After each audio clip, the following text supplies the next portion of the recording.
Hello friends, in this video we will study chapter 3, The Selfish Giant from class 8, subject English, book It So Happened. We will read this chapter and we will also do the question answers while reading. Let's start. Comprehension 1. The giant's garden was beautiful and children loved to play in it. The giant, who was selfish, built a high wall round his lovely garden. Children did not enter the garden thereafter, nor did spring and summer, till the giant experienced a change of heart.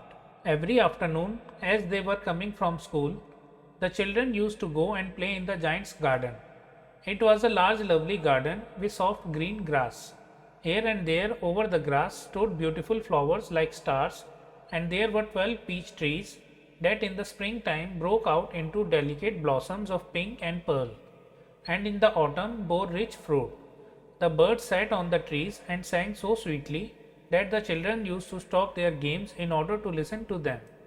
"How happy we are here," they cried to each other. One day the giant came back. He had been to visit his friend, the Cornish ogre, and had stayed with him for 7 years. When he arrived, he saw the children playing in the garden. "What are you doing here?" he cried in a very gruff voice, and the children ran away. Word meaning: the Cornish ogre, a giant of Cornwall in the UK. Second, ogre. In legends and fairy stories, a cruel giant who eats people. In common usage, a very frightening person. Third, gruff, rough, surly. "My own garden is my own garden," said the giant. "Anyone can understand that, and I will allow nobody to play in it but myself." So he built a high wall all round it and put up a notice board: "Trespassers will be prosecuted." He was a very selfish giant. The poor children had now nowhere to play. They tried to play on the road, but the road was very dusty and full of hard stones, and they did not like it. They used to wander around the high walls when their lessons were over and talk about the beautiful garden inside. "How happy we were there," they said to each other. Then the spring came, and all over the country there were little blossoms and little birds. Only the garden of the selfish giant, it was still winter. Word meanings: trespassers, those who enter somebody's land property without his/her permission. Prosecuted, tried in a court of law, here punished. The birds did not care to sing in it as there were no children, and the trees forgot to blossom.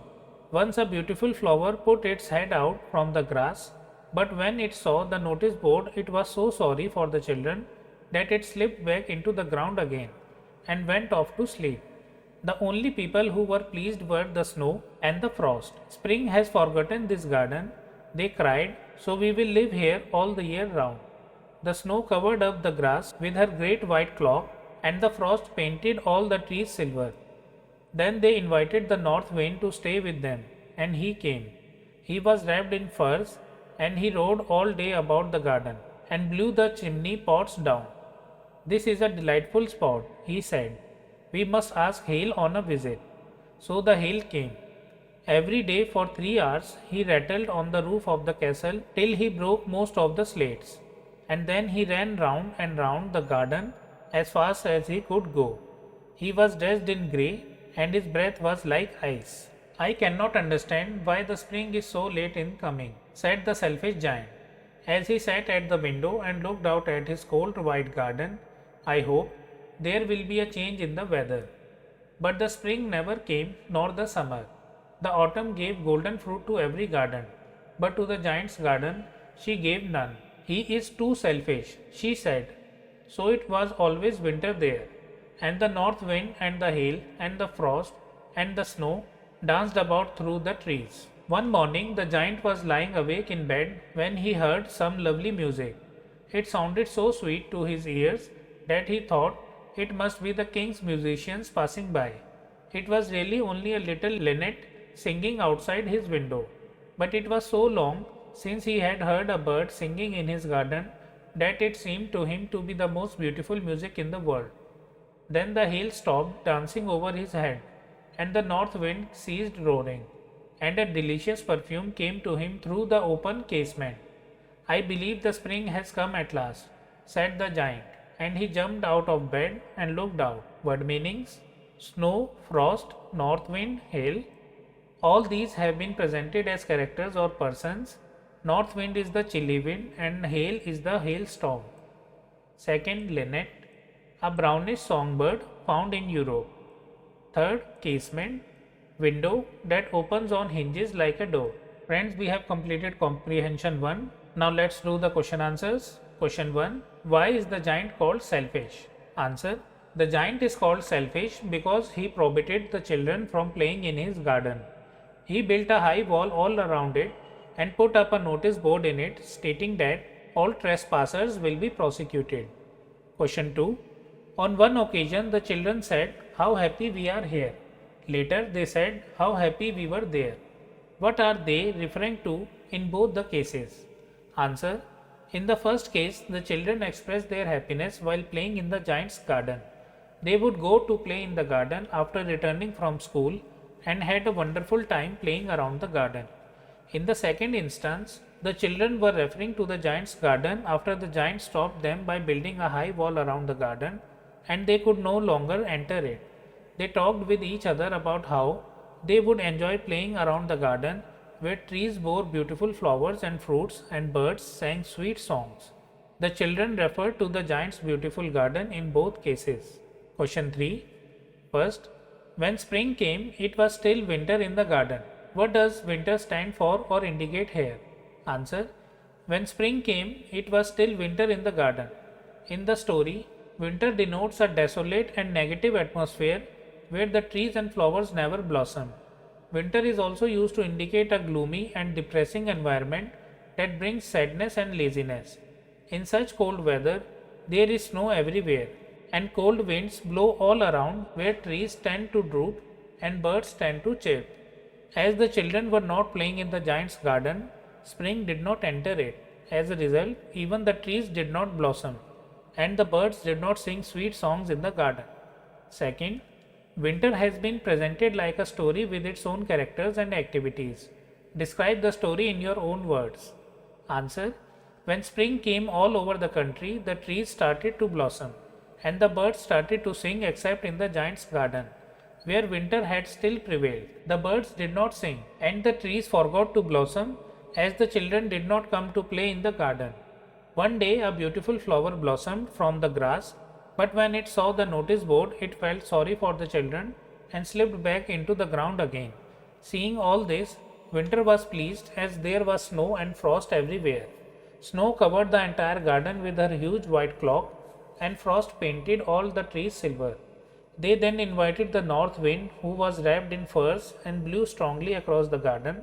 Along with him came hail, who rattled the roof of the castle for 3 hours every day until most of the slates were broken. He ran all around the garden as fast as he could. He was dressed in grey attire and his breath also felt like ice. Question 4. Was the giant happy or sad over the state of the garden? Answer. The giant was extremely saddened to see the condition of the garden. Neither spring nor summer or autumn came to visit it. It was miserable as snow, frost, north wind and hail did not seem to leave his garden. He often wondered why spring was so late in arriving at his garden. Question 5. What effect did the linnet's song have over hail and north wind? Answer. Hearing the linnet sing, hail stopped dancing over his head and north wind stopped roaring. Soon the giant could hear a delicious perfume come to him through the open casement and he jumped out of his bed in excitement. Friends, we have completed all these question answers. Now let's proceed to Comprehension 2. To celebrate the return of the children, trees covered themselves with birds and blossoms. The giant was delighted to see his friends back, especially a little boy whom he loved dearly. The little boy soon disappeared only to return much later. He saw a most wonderful sight. Through a little hole in the wall, the children had crept in, and they were sitting in the branches of the trees. In every tree that he could see, there was a little child, and the trees were so glad to have the children back again that they had covered themselves with blossoms and were waving their arms gently above the children's heads. The birds were flying about and twittering with delight, and the flowers were looking up through the green grass and laughing. It was a lovely scene. Only in one corner it was still winter. It was the farthest corner of the garden. and in it was standing a little boy. He was so small that he could not reach up to the branches of the tree, and he was wandering all round it, crying bitterly. The poor tree was still covered with frost and snow, and the north wind was blowing and roaring above it. "Climb up, little boy," said the tree, and it bent its branches down as low as it could, but the boy was too tiny, and the giant's heart melted as he looked out. "How selfish I have been," he said. "Now I know why the spring would not come here. I will put that poor little boy on the top of the tree, and then I will knock down the wall, and my garden shall be the children's playground forever and ever." He was really very sorry for what he had done. So he crept downstairs and opened the front door quite softly, and went out into the garden. But when the children saw him, they were so frightened that they all ran away, and the garden became winter again. Only the little boy did not run, for his eyes were so full of tears that he did not see the giant coming. And the giant stole up behind him and took him gently in his hands and put him up into the tree. And the tree broke at once into blossom, and the birds came and sang on it. And the little boy stretched out his two arms and flung them round the giant's neck and kissed him. Word meanings: stole up, came quietly without being noticed. And the other children, when they saw that the giant was not wicked any longer, came running back, and with them came the spring. "It is your garden now, little children," said the giant, and he took a great axe and knocked down the wall. And when the people were going to market at 12 o'clock, they found the giant playing with the children in the most beautiful garden they had ever seen. All day long they played, and in the evening they came to the giant to bid him goodbye. "But where is your little companion?" he said. "The boy I put into the tree. The giant loved him the best because he had kissed him." "We don't know," answered the children. "He has gone away. You must tell him to be sure and come tomorrow," said the giant. But the children said that they did not know where he lived, and had never seen him before, and the giant felt very sad. Every afternoon, when school was over, the children came and played with the giant. But the little boy whom the giant loved was never seen again. The giant was very kind to all the children, yet he longed for his little friend and often spoke of him. "How I would like to see him," he used to say. Years went by, and the giant grew very old and feeble. He could not play about any more. So he sat in a huge armchair and watched the children at their games and admired his garden. Word meaning: feeble, weak. "I have many beautiful flowers," he said, "but the children are the most beautiful flowers of all." One winter morning he looked out of his window as he was dressing. He did not hate the winter now, for he knew that it was merely the spring asleep, and that the flowers were resting. Suddenly he rubbed his eyes in wonder and looked and looked. It certainly was a marvelous sight. In the farthest corner of the garden was a tree quite covered with lovely white blossoms. Its branches were golden, and silver fruit hung down from them, and underneath it stood the little boy he had loved. Downstairs ran the giant in great joy, and out into the garden. He hastened across the grass and came near to the child, and when he came quite close, his face grew red with anger, and he said, "Who hath dared to wound thee?" For on the palms of the child's hand were the prints of 2 nails, and the prints of 2 nails were on the little feet. "Who hath dared to wound thee?" cried the giant. "Tell me, that I may take my big sword and slay him." Word meaning: slay, kill. "Nay, no." "Nay," answered the child, "but these are the wounds of love." "Who art thou?" said the giant, and a strange awe fell on him, and he knelt before the little child. And the child smiled on the giant and said to him, "You let me play once in your garden. Today you shall come with me to my garden, which is paradise." And when the children ran in that afternoon, they found the giant lying dead under the tree, all covered with white blossoms. Oscar Wilde. Word meaning: who art thou? Who are you? Friends, we have completed the chapter. Now let's do the question answers of Comprehension II. Question 1. The giant saw a most wonderful sight. What did he see? Answer. The giant saw that the children had crept into his garden through a little hole in the wall and sat on the branches of the trees. As the children filled the garden, the trees were delighted to see them, and they blossomed in full swing. The giant was mesmerized seeing this wonderful sight, as he saw the birds were also twittering around in joy, and the flowers bloomed in happiness. Second, what did he realize on seeing it? Answer: the giant realized soon enough that spring was late in visiting his garden because he did not allow the children to play in it. He realized that he had been very selfish in prohibiting the children from playing in his garden by building a high wall all around it. Question 2. Why was it still winter in one corner of the garden? Answer: as the children played in the garden, the giant noticed that in one corner of it there was a tree that was still covered with snow and frost. The north wind blew strongly and was roaring over it.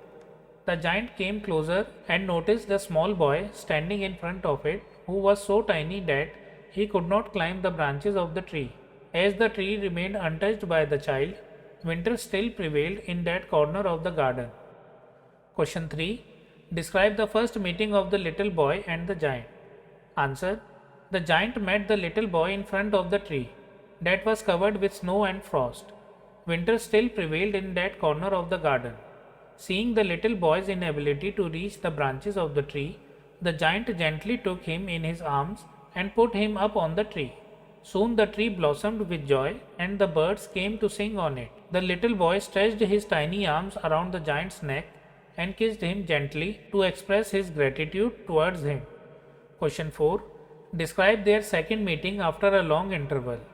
Answer: one winter morning, the giant looked out of the window as he knew that spring was sleeping and the flowers were taking rest. He wondered if he would ever meet the little boy he loved so dearly again. Suddenly, while rubbing his eyes, he noticed a wonderful sight.